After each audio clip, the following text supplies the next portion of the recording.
Shalom teman-teman, perkenalkan nama saya Epifaris Waruhu, saya dari mahasiswa SCT Injil Bakti Caraka. Nah teman-teman, pada saat ini saya akan memberikan sedikit renungan kepada kita tema tentang Kristologi atau tentang kepribadian Tuhan. Yang saya beri tema adalah Yesus teman dan penolong kita. Nah teman-teman, yang menjadi pertanyaan bagi kita adalah siapa Yesus itu dan kenapa dia begitu penting dalam kehidupan kita. Nah teman-teman, supaya kita lebih tahu, mari kita baca di dalam Yohanes 3 ayat yang ke-16 mengatakan, karena begitu besar kasih Allah akan dunia ini sehingga ia telah mengaruniakan anaknya yang tunggal, supaya setiap orang yang percaya kepadanya tidak binasa melainkan beroleh hidup yang kekal. Nah teman-teman, di situ kita melihat bahwa Yesus itu adalah Allah yang telah rela mati di kayu salib, Allah yang telah mengorbankan dirinya hanya untuk menebus dosa-dosa kita semua, untuk menebus kesalahan kita. Dia mengorbankan dirinya untuk disalibkan di atas kayu salib, teman-teman. Jadi kita melihat bahwa Tuhan yang begitu besar, Allah yang begitu luar biasa, Allah yang begitu hebat, ia merelakan seluruh hidupnya hanya untuk kita, hanya untuk menembus dosa kita, teman-teman. Dan di situ kita melihat bahwa dia datang ke dunia hanya untuk menyelamatkan kita. Dia datang ke dunia untuk menyatakan bahwa kasih-Nya begitu besar dalam kehidupan kita. Dan kita melihat kepribadian Tuhan bahwa dia anak Allah yang kasih-Nya begitu besar.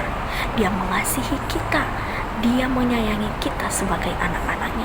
Sekalipun kita melakukan perbuatan-perbuatan yang jahat, sekalipun kita melakukan kesalahan-kesalahan, tetapi Tuhan tetap mengasihi kita. Dari situ kita melihat, teman-teman, bahwa Allah itu adalah teman penolong bagi kita, yang selalu menemani kita dimanapun kita berada.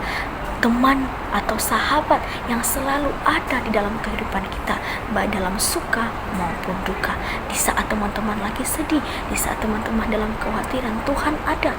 Tuhan selalu hadir di dalam kehidupan kita. Dia penolong, dia sahabat sejati. Dia tidak pernah meninggalkan kita, teman-teman. Dan di situ kita melihat bahwa Yesus itu sangat penting dalam kehidupan kita, karena dia Allah yang begitu luar biasa. Dia Allah yang begitu besar, teman-teman. Dia Allah yang rela bersama-sama dengan kita. Dia Allah yang memberikan seluruh hidupnya untuk kita.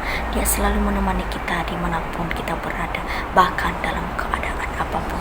Jadi teman-teman, jika pada saat ini teman-teman masih ragu atau masih kurang percaya kepada Tuhan, mari pada saat ini kita harus percaya kepada Tuhan. Kita harus sungguh-sungguh percaya akan kuasa Tuhan, dan juga hidup kita harus sesuai dengan kehendak-Nya, sesuai dengan kebenaran firman Tuhan, sesuai dengan perintah yang telah Tuhan berikan bagi kita. Dan di situ kita melihat dan merasakan bagaimana Tuhan menjadi penolong dan teman sejati dalam kehidupan kita. Mungkin itu saja firman renungan yang saya berikan kepada kita. Semoga renungan ini boleh memberkati kita semua. Terima kasih. Shalom.